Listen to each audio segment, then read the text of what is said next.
Good morning, and welcome to InTouch, a public affairs show dedicated to improving the lives of Susquehanna Valley residents. I'm Freddie Hammer, News Director at Backyard Broadcasting. This week on InTouch, we're going over the edge for the second year in a row. The second annual Over the Edge is a rappelling fundraising event going on Saturday, October 26th to benefit the YMCA, the YWCA, and the Williamsport Area School District Education Foundation. Today, we're joined by the three nonprofit beneficiaries of the fundraising arm for the Over the Edge event in Williamsport. And I'm pleased to welcome Anna Thompson, Communication Development Director for the YWCA, Jessica Probst, Development Director for the YMCA, and Greg Hayes, Executive Director of the Williamsport Area School District Education Foundation. Good morning to all three of you. Good morning. Really nice to see you. I guess we're getting ready for the Over the Edge event coming up this October 26th, and it's going to be at a big, tall building in Williamsport. We want to hear more about Over the Edge here with Jessica, of course, or Anna. Either one, you guys tell me, because you are the YWCA and YMCA representatives. There are two of the three groups that are going to be benefiting from this fundraising. It's funny because as long as our agencies have existed, people have gotten us confused by name and mission. So it's kind of been fun to go out into the community and say we're actually working together on this one. And included the school district in this, so we are focusing on the health, education, and empowerment of the Williamsport community through Over the Edge. Which is a really neat event. It's the second annual, and it really is about rappelling down a big building. Greg, tell us a little bit about what is going to be happening on October 26th. Sure. Over the Edge, what is basically the whole premise of it is people will commit to raising $1,000 to go over the edge for any one of these organizations or all three. They have the option to choose. And in exchange for that, they will get to rappel down the William Hepburn high-rise building. So that's just what, you fundraise for it, and then you get to have a little fun. And so we're trying to have people build up their courage to do it. Well, at this time, we're building up to the event, and that's coming up in just a week or two. And so we're just looking forward to hopefully meeting your goals. How did you do last year, and how are we moving forward? So last year, we raised around $50,000 for our three nonprofits, and we had probably close to 70 rappellers for event day. And the event day runs from about 9 a.m. to 4 or 5 p.m., and it is rain or shine, which we learned last year. It rained all day. However, that did not deter anyone from coming out to support. Our rappellers were all in great spirits, and it was just really cool to see our community come behind this event and be, on the ground cheering on each and every single rappeller that went over the edge. Were there any folks that really stuck out in your mind that were incredibly dynamic or funny, or anything that actually happened that sticks out from last year? So what's one thing? This sounds good. Yeah. So what's interesting is that individuals can wear a costume if they want to. So this event is right before Halloween. So if you're looking for a fundraising tip, auction off the ability to choose the costume you're going to wear. So that's an opportunity. So Chad Eberhardt, who is the CEO of the River Valley Regional YMCA, worked with volunteers to create this very dramatic cape last year. So he gets up on the roof of the building and he unfurls in true superhero fashion this cape with the YMCA logo on it. And our CEO at the YWCA had a cape as well, which was pretty special. So, you can really make this event your own. No doubt. Get the costumes together now. Yes. We had a couple superheroes. So I'm hoping that this year we'll have a few new costumes. I did ask Chad if he and Don Lynn from the YW were going to be coordinating a costume or both having costumes. So I think they're in discussion with that. Okay. So we'll have to see what happens. Well, looking forward to folks raising at least $1,000, hopefully $1,500, which will allow them to take the camera up. Is that what happens? Yes. So with this event, you actually are not able to take any loose items with you to the roof.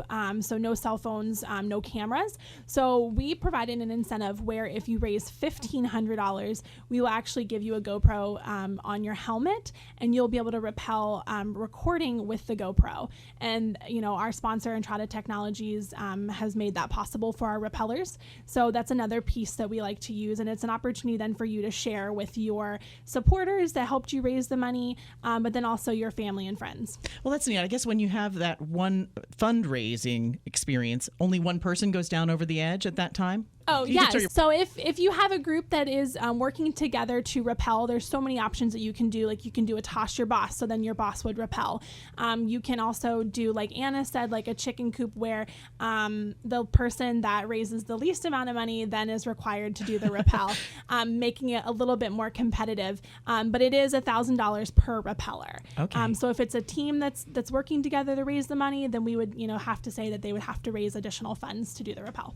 One thing that I really think is important and exciting for us is that because of sponsors in our communities, this event is entirely underwritten this year. So every dollar our volunteers go out and fundraise directly comes back to the clients who benefit from our program. So we're really excited about that this year and the impact this is going to have in our agencies. What kind of planning can you do with these funds? Do you have anything in mind, or do the funds get raised and then you make plans, or are there some goals you're trying to hit? So in order to help each of our nonprofits raise those funds and to help our rappellers raise those funds as well, they're our advocates. They're out in the community talking about our nonprofits while they're doing this. So we, I know at the YMCA, have made the decision that our funds will be used for our Live Strong at the YMCA Cancer Survivor Program. It'll be used for our early childcare education initiatives, and then our veterans program as well. Wonderful. As far as the YWCA goes, what kind of fundraising are you looking forward to? We're excited because we are primarily grant funded, which is really limits what you can do. So this money comes into us unrestricted, and we're going to be using this directly for the clients in our programs. So clients in our programs all have individual needs and individual goals to meet their self-sufficiency. So whether they're starting over from domestic violence and they need help with counseling or moving costs, or whether they're coming into our homeless shelter having experienced addiction and having lost custody of their children, our funds will go to each of those women to help them meet their individual goals of self-sufficiency and dignity and empowerment. And as far as the Williamsport Area School District Education Foundation, is that more of an umbrella group that takes care of a lot of different organizations, or? Actually, it's just the school district's nonprofit affiliate. I see. So we're exclusively funding the school district, and every dollar that comes in, much like with YWCA, these dollars will come into us unrestricted. So that'll help feed our granting programs that we have in place for our teachers, and that help provide enhancements to our curriculum, from academics to the arts to athletics. What kind of, just curious here, what kind of legal things go on that restricts grants? Can you talk on that point?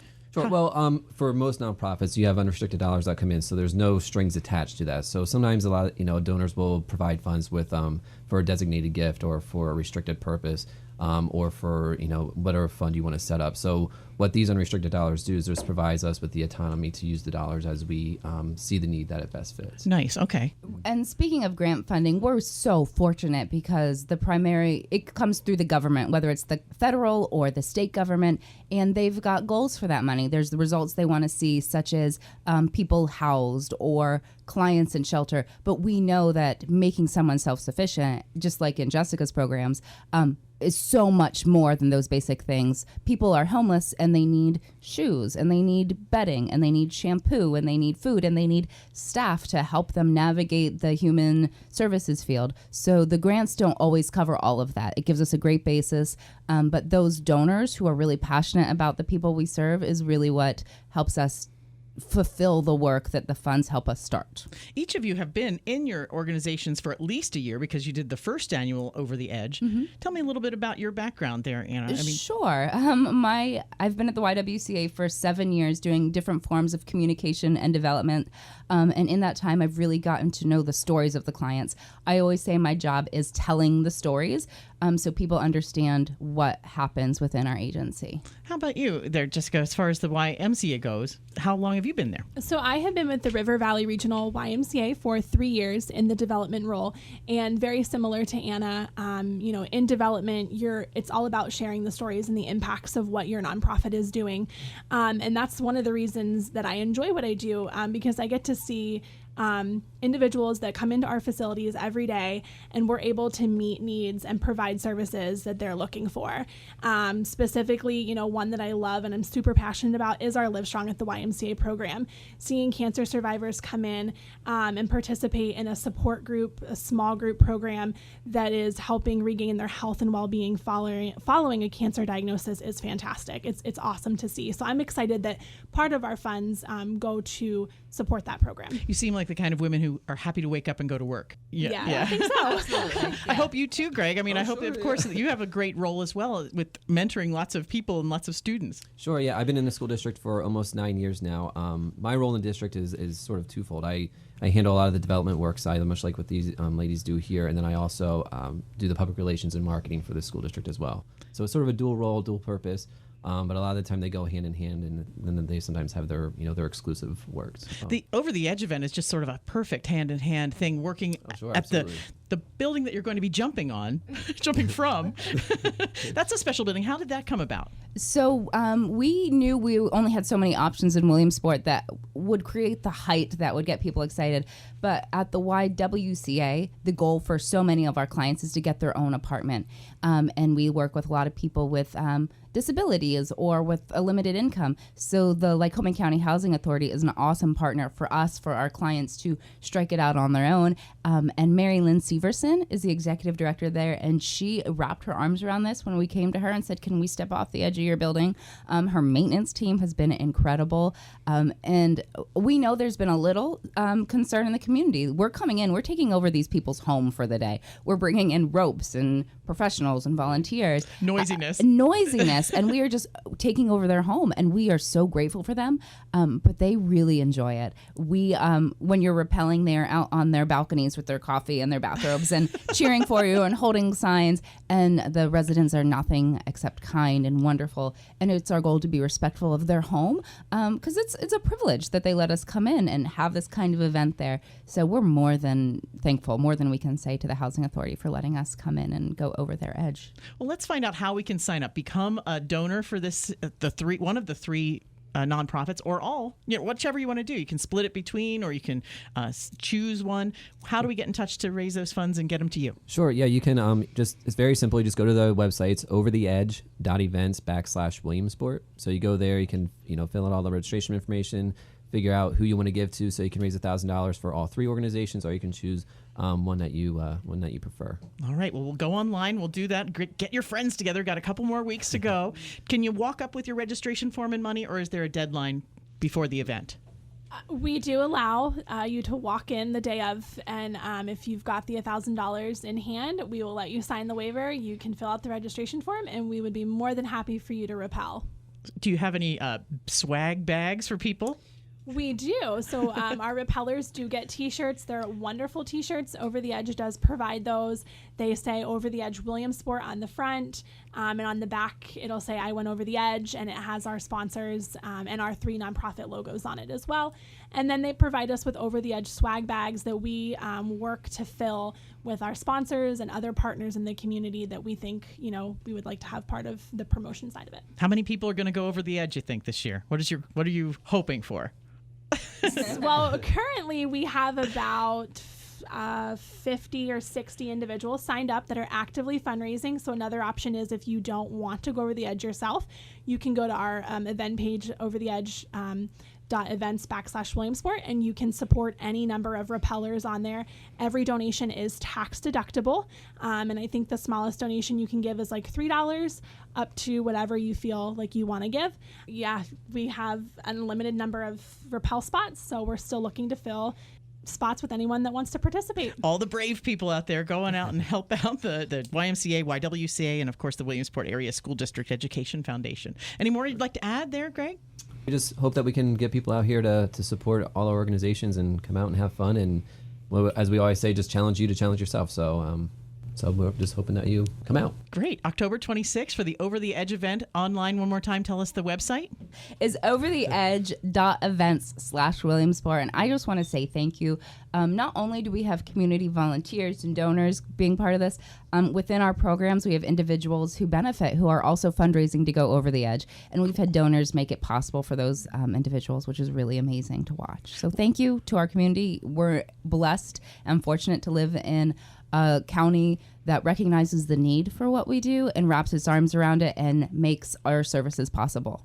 Well, the building is going to be 400 Lycoming Street? Yes. Okay, so that's where, if you're going to be driving by, that's what's going to be happening on top of that building on October 26th, starting around 9 a.m. Yeah, if you're over at the farmers market, you can watch us walking off the roof all day. So if you're at the farmer's market buying some bread and some produce, and just come on over and check us out. All right, we'll be over there. It sounds good. Find out more. Of course, we're going to have details on our website, the Backyard Broadcasting's website. And when you hear this program online, you can look on our little YouTube screen, and it'll have all the details for fundraising as well as how you can get your money in and call them for sure. Well, thank you so much. Jessica Probst, Development Director of YMCA, Anna Thompson, Communication Development Director of the YWCA, and Greg Hayes, who's the Executive Director of Williamsport Area School District Education Foundation. Thanks to you guys for coming in today. Thank you, Freddie. Now there's still 14 days for you or a group to raise $1,000 in donations so that you can have a once-in-a-lifetime opportunity to rappel down the William Hepburn High Rise. You can raise money for the YMCA, YWCA, or the Williamsport Area School District Education Foundation, or all three. In Touch is locally produced in our studios at 1685 4 Mile Drive in Williamsport. To get in touch with us regarding questions, comments, or topic ideas, call weekdays between 8 and 5, 570-323-8200. You can also write to us at 1685 4 Mile Drive, Williamsport, PA 17701. Attention, Freddie Hammer. Or email me at fhammer@backyardbroadcasting.com. Thanks for listening to In Touch, a production of Backyard Broadcasting.